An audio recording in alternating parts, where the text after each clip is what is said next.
ನಮಸ್ಕಾರ. ನಾವಿವತ್ತು 7ನೇ ತರಗತಿಯ ಗಣಿತ ಪುಸ್ತಕದಲ್ಲಿರುವ 42ನೇ ಪುಟದ ಲೆಕ್ಕವನ್ನು ನೋಡೋಣ.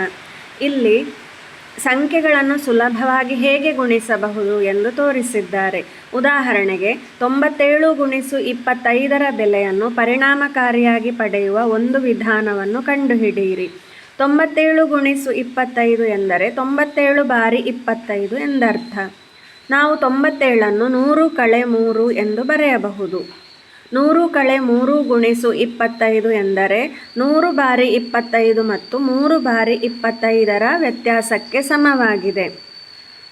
ಇದು 100 × 25 - 3 × 25ಕ್ಕೆ ಸಮವಾಗಿದೆ. ಇದನ್ನು ನಾವು ಸುಲಭವಾಗಿ ಲೆಕ್ಕಾಚಾರ ಮಾಡಿ ಉತ್ತರವನ್ನು ಪಡೆಯಬಹುದು. ಈಗ ಇದೇ ವಿಧಾನವನ್ನು ಬಳಸಿ ಈ ಕೆಳಗಿನ ಲೆಕ್ಕಗಳನ್ನು ಮಾಡೋಣ. 95 × 8. 95 × 8.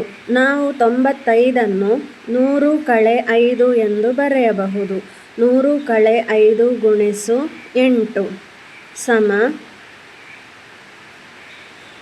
100 × 8 -5 × 8 ಆಗಿರುತ್ತದೆ.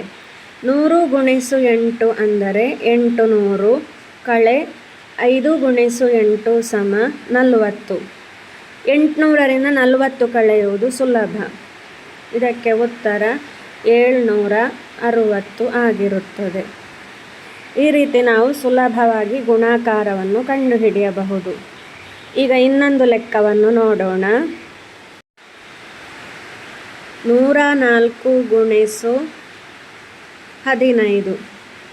ನಾವಿಲ್ಲಿ 104ಅನ್ನು 100 × 4 ಎಂದು ಬರೆಯಬಹುದು. ಗುಣಿಸು 15.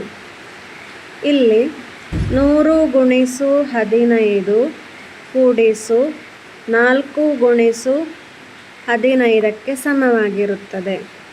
ಸಮ 100 × 15 ಅಂದರೆ 1500 ಕೂಡಿಸು 15 × 4 ಅಂದರೆ 60. 15 4 60. ಇದರ ಉತ್ತರ 1560. ಈ ರೀತಿ ವೇಗವಾಗಿ ನಾವು ಉತ್ತರವನ್ನು ಪಡೆಯಬಹುದು. ಈಗ ಇನ್ನೊಂದು ಲೆಕ್ಕವನ್ನು ನೋಡೋಣ. 49 × 50. ಇಲ್ಲಿ ನಾವು 49ಅನ್ನು 50 - 1 ಎಂದು ಬರೆಯಬಹುದು.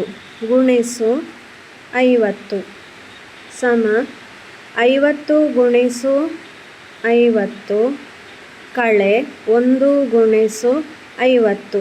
ನಾವಿಲ್ಲಿ ವಿತರಣಾ ನಿಯಮವನ್ನು ಅನ್ವಯಿಸಬಹುದು. 50 × 50 ಸಮ 5 5 25. 2500 - 1 × 50 ಸಮ 50.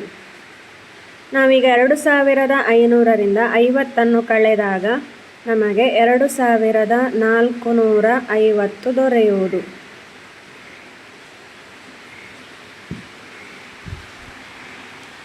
ಈ ಲೆಕ್ಕ ಇಷ್ಟವಾಗಿದ್ದಲ್ಲಿ ಚಾನೆಲನ್ನು ಸಬ್ಸ್ಕ್ರೈಬ್ ಮಾಡಿ ಹಾಗೂ ಕಮೆಂಟ್ ಮಾಡಿ. ಧನ್ಯವಾದಗಳು.